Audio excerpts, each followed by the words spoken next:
presenting the film the New York Times called one of the best pop comedies of the season. This is Clifford Worthy, News 4, Atlanta. Dexter Jackson always had a dream of living large. Anchorman! He used to deliver laundry. They're not gonna put you on the news. Then he got a shot It's Channel 4. I'm Charles Hempstead, coming to you live. at delivering the news. This sniper shot and killed Charles Hempstead. We'll all miss him. The sniper didn't, but we will. Cut that clown off Don't now. you dare. You may have won yourself an opportunity today, Dexter. Is that anything like a job? I'm here, large, tremendous, humongous. Money growing up out of my wallet like a fungus. My face means credit everywhere I go. Never waiting on line to get mine, dead too slow. I got a yacht in every color for the days of the week. And by the way that I speak, you know my pockets are deep. A lot of limos, jets, and assets. I'm in charge. I'm not giving up a thing. I'm living large. Now, from downtown to uptown, You the man. No, you the man. No, you the man. from hip-hop straight to the top. Oh, look, Dexter, you can see the projects off in the distance. That's about the only way I want to see him, too. Dexter Jackson is living large. Now get out there and find me some stories. But there's always a price to pay for selling yourself out Do you have a statement you'd like to make, Felix? You dumb motherfucker! You set me up! to make prime time. I understand another service you provide is writing numbers. Ooh, what you say?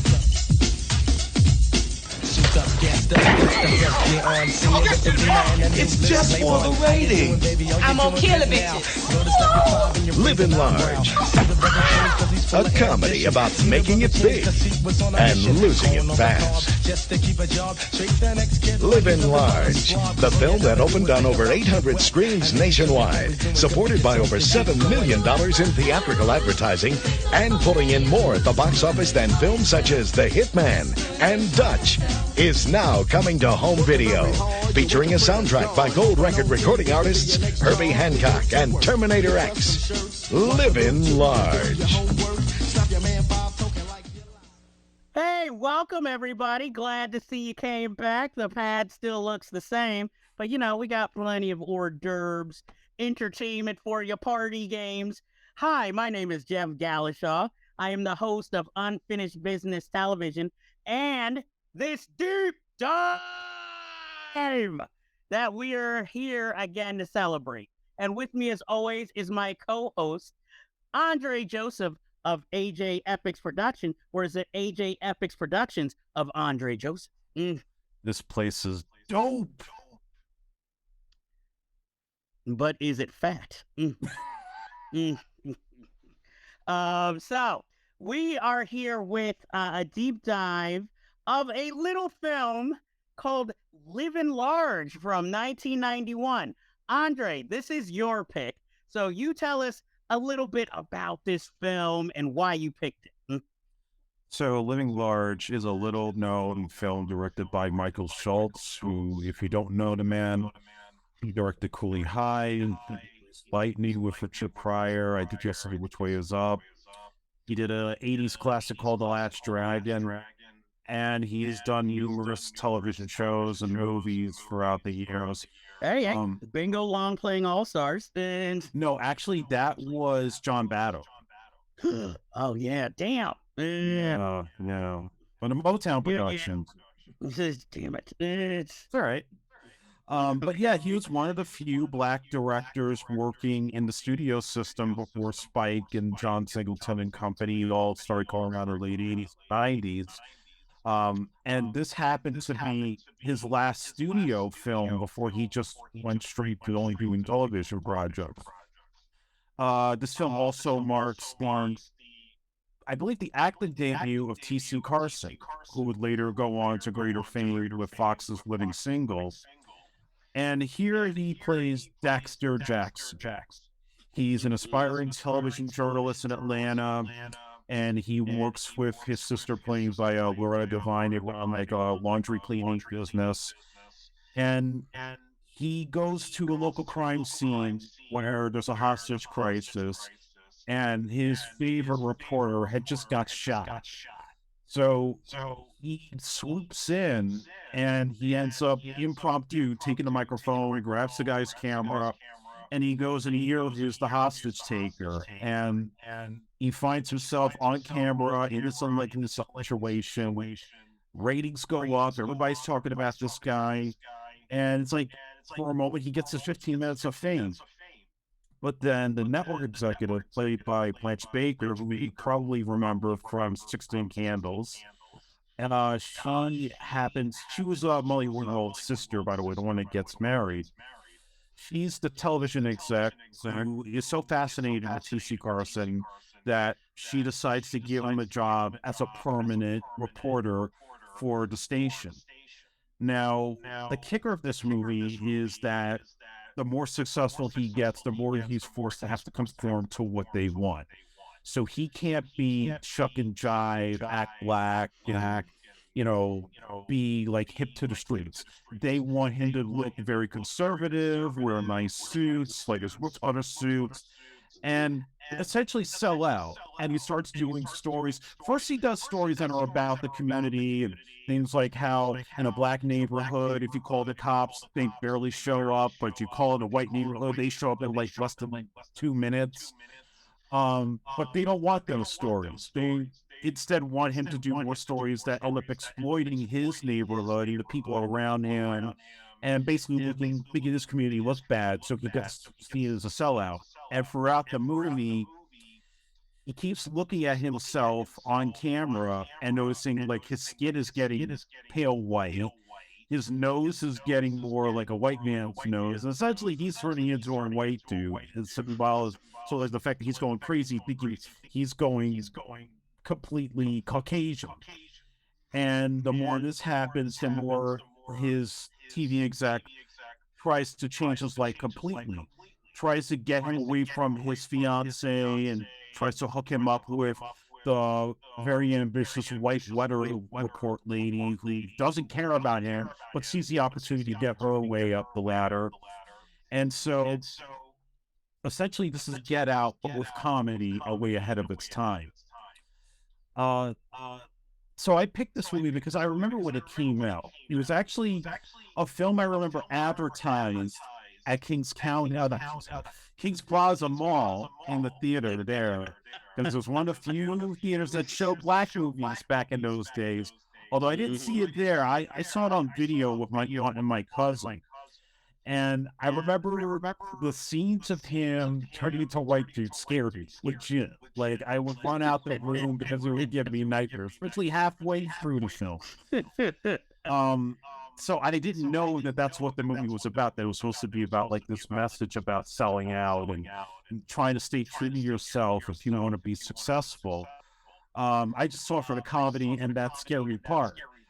But as I got older, I understood it. I understood the racial relations part and recognizing the cast, because that was the first time I recognized Loretta Devine in the movie. Lisa Ardnell Anderson, this was one of her first films. Although she was in One Good Cop with Michael Keaton, she played a small role in that. Now she became like a staple for some Tyler Perry movies in the last couple of years, and still does a lot of television work. Nathaniel Africa Hall, that's probably one of his only big parts. He's primarily a rapper, but he serves as the film's narrator and kind of like the cool guy that maybe Sinbad could have easily played. Well, hold on, Sinbad, cool guy, really? He had that resemblance to him. Okay, yeah, okay. No, but he was good. I wish I'd seen him in more movies. Yeah, I agree. Julia Campbell, who had just a year before played Dana Carvey's love interest in Opportunity Knocks, playing the bitchy, opportunistic weather report lady. She's very good because I didn't like her at all, so I hated her guts. And she's still working to this day. In television. The guy that played the white news anchor that he looks up to, which I actually like that part a lot. I thought it was not Lawrence Tierney, but the other guy that has a similar sounding name. He's been in a lot of movies and shows, but it's a different actor. Okay. I like this film. I watched it the other day. I really liked it. And I was even shocked Herbie Hancock did the music videos. That's why I figured you picked it. It was like, Herbie Hancock on his soundtrack. We got to talk about this. And this was like his last film score, because after that, he just stuck with albums. I remember reading his book. There was a point where it was exhausting him and he didn't record an album for a while. So he didn't film after that, except for he contributed for the Miles Ahead movie, and I think he played piano on the score for Traffic. So yeah, I mean that was pretty much like his last big thing during like the rocket period of his career. Great out. Okay, I remember this as a kid coming out again. I remember it being heavily advertised, and it seemed like its main competition was another movie called True Identity, with, I believe, Lenny Henry or Lenny Clark, or it was a British comedian. Yeah, Anna Marie Horsford. No, Anna, I can't remember her name. The one who was in a lot of Robert Townsend production. Yeah, no, you got it. Henry Johnson, okay, yeah. Horsford's somebody else. She played Thelma on Amen. But also Frank Langella was in that movie, and Charles Lane, and I remember it felt like, I guess like how people must have felt when it was Empire versus How to Get Away with Murder when they were on the same night. Which black show do I support? And that's what it felt like when that movie came out. Which black movie do I watch? Mm-hmm. And I didn't see either of them in theaters. I saw both of them on home video, and for a while they both played on Channel 11 a lot. Yeah. And that's why it was so shocking watching it now, because I remember the sex scene, and they showed that on TV, but I don't remember her saying, "Are you coming, baby?" And it's like, oh, this definitely is a movie theater version. What's distressing is that the movie never came out on DVD. Yeah. And never on Blu-ray. So, it didn't have as much fanfare, and it deserves it because, again, it's the first time you see T.C. Carson, Kyle, and the first of his living career, things. I enjoy it for what it's worth. It is ahead of its time, but also it was made in 1991, but it plays like a 1980s movie, totally. With even the production value, because at one point it'll be serious, but then it'll be goofy. I thought everybody was good in it. I always like to say this was part of the Loretta Devine type roles, but supportive, of whoever the character is. And weirdly enough, she's more attractive here than she was in Little Nikita. I have to watch Little Nikita to even remember her in it. What are you thinking? He was the hairstyle of the times. What can I say? Yeah, that Anita Baker type of hairstyle I guess the guys were into. Exactly. And here she's just supposed to play his sister. Whereas realistically, you watch it and knowing Loretta Devine, you're like, that his mother or his aunt? Yeah, that confused me the first time I saw it.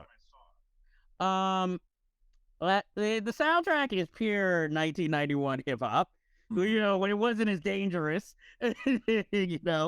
I thought, having Nathan Africa, what's his last name? Hall, it was interesting because, he's talking to the audience, but usually in the early scenes, you could see him just being in the background of the scene. Whereas like when he breaks up with his girlfriend or his girlfriend breaks up with him and the dog attacks, like, why is he even in the scene? Talking to the camera. But, that's a minor quibble. It was another movie where it's like, I guess all the white characters are goofy. And some black characters are goofy, but for the most part, they're given more respect on the screen, which is very rare in these types of films. So it never feels too exploitive, of the black community, who this film is obviously aimed more than anything. And I think that's why maybe it's one of these films that African Americans tend to love more, because it's clearly, it could be a crossover hit, but it's more aimed at the black community. And, giving us some kind, of confidence and positivity shown on screen, even though, the numbers are hanging, the fat back being all in the soul food. And half the time, again, the fun is remembering the hairdos, we had back then, like the high top fade box haircuts. But like I said, I was shocked when you picked this because I'm like, I haven't heard of that movie in such a long time. And I really enjoyed watching it again. And again, Lisa André, I mean, I'm like, she still almost pretty much looks the same. Yeah, she doesn't age at all. And so I was like just watching her in this movie. And then that's when it finally like hit my head. That's the one who was in that Tyler Perry movie. And it's like, oh, snap. For some odd reason, I thought it was, when I think of this movie from my memory before I watch it again, I thought it was the girl who was in Class Act who played Kid's love interest. At first I thought it was her, but then I was like, oh no, it's not her. It's the woman from again, I cannot remember which Tyler Perry. I think it was Medea's Family Reunion. Yes. And she was Boris Kodjoe with the bad wig. Her character fell in love with it. But like I said, it's a shame this was Michael Schultz's last. It's kind of an end of an era, but I think he went out, well, as far as feature film direct, he went out on a high note because who would have known like what the mid-90s would have brought? Would it have been like an out of sync with LL Cool J type of crime thriller? That would have been like, ooh, yeah, don't make any more. Which unfortunately kind of pretty much sunk Debbie Allen's feature directing future, But I'm kind of glad he went out kind of on a high note. I mean, I know it wasn't like this big box office. I think it did respectable business, but, it wasn't like one of these things where we're talking about like, oh, when's Living Large 2 coming? And it's one of those movies you could have put in a double bill with Death by Temptation. Yeah, little better filmmaking here. Yeah. More polished. Yeah, and acting. Until you told me, I didn't recognize Blanche Baker from 16 Candles. I'm like, oh, she's changed.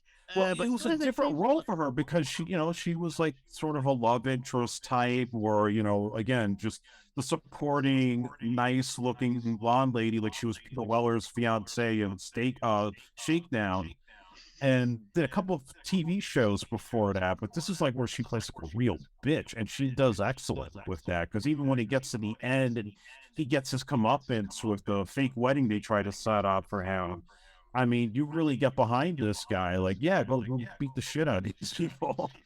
Well, yeah, this is a film I can appreciate now, but I remember as a kid, it felt a little stronger, maybe because it was more in the times. Yeah. And I remember, I always remember Blanche Baker, because I thought her character's really strong performance.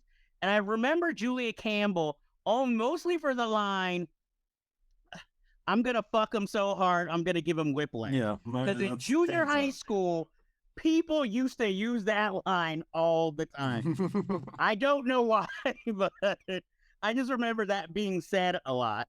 But like I said, I like the film. I think it deserves more respect than it gets. I do, yeah. I don't think it's as strong, of course, as Get Out. But it kind of, you could see a little bit of the same theme. The themes and even some of the stuff with the TV look like something Peele stole from. Like when he's watching TV, he's tied up to the chair and he sees the old guy talking to him from the old archive tape in the basement. It reminded me of some of that. But yeah, like I said, I liked it. It had those usual, stereotypical jokes about white people can't dance, how they dance to music. It seemed like Julia Campbell's character was sleeping with half the people at the station. Yeah. Because she's sleeping with that one producer, then has a different date at the dance club. Then she's talking to somebody on the phone who we don't know, trying to make a rendezvous.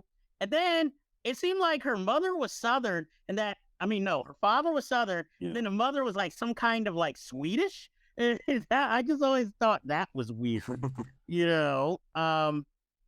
I also thought it was weird. Oh, it was so insulting, the wedding promo video they kept showing. It's like, really? And then, all his groomsmen are white. And then I'm just like, but also now I could see it more, but back then, really, you'd air the wedding of two news people? Like, who cares? Yeah, this is not Amy Robach and TJ Holmes. No, jeez. Interesting time for you to pick this film. Yeah, right. When that I didn't even think of that. controversy is going on. But like I said, I would say definitely, if you haven't seen it, definitely check it out, audience. Do you have anything else to say about the movie? Just one more thing. So this is the first time when I was young that I heard the song "Hold On, I'm Coming" by Sam and Dave. So every time I hear that song, I think of this movie. I always think of like some 1980s comedy, usually probably starring James Belushi or Charles Grodin for some odd reason. Maybe Dan Aykroyd, since he was so into soul music, Yeah, I could see him. Although every time I hear of Dan Aykroyd, I think of like Soul Man because of the TV show. Oh, see, I tried never. And Blues Brothers too. Yeah, I mean they're I was gonna say Blues Brothers. Yeah, Soul Man. I'm just like. Yeah, I remember that. I think I made it through one episode. But, now it's the things they talk about are well known, but this would have been like, if somebody ever had decided to remake this, it would have been a nice, gesture. Yeah. But I think it stands on its own. I just wish it would come out on a Blu-ray, or at least, I don't know if they make DVDs anymore, so I'm just going to pull for a Blu-ray, even if it has to come from someplace like Vinegar Syndrome or Synapse, Yeah, Shout Factory or Kino Lorber could do it. Just get, Michael Schultz is still alive. Just get his commentary. And, Herbie Hancock. And yeah, and you could get T.C. Carson and Lisa to do like retrospective interviews. Julia Campbell, if you can get her. Blanche Baker, she's, you can probably get an interview with her. Hey, we'd love to host an interview with all of them, a reunion. Yeah. Because, this unfortunately ended up being like T.C. Carson's only real starring role in a movie, too. And it's a shame because he shows he has the chops and the charisma, in this. And, I just wonder for the braided scenes, was that like later since, all his other roles are usually with him with braids or twists? Or, did they do it in order? He had the hair, they cut it, and then he just grew it back. That's a very good question. I wouldn't know. So, yeah, I definitely recommend this film for those who haven't seen it. Yeah, I highly recommend it too. And it's on YouTube if you want to not have to pay to see it. It's not the best quality on YouTube, but you can see it's a relatively clear picture. So, not the best, but it's the best you're going to get. Yep. So that ends our business for this episode. But as you know, we always have more business, especially in the deep dive. So this is our I Bid You Adieu. And André, any parting words for the lovely people? I like the ladies.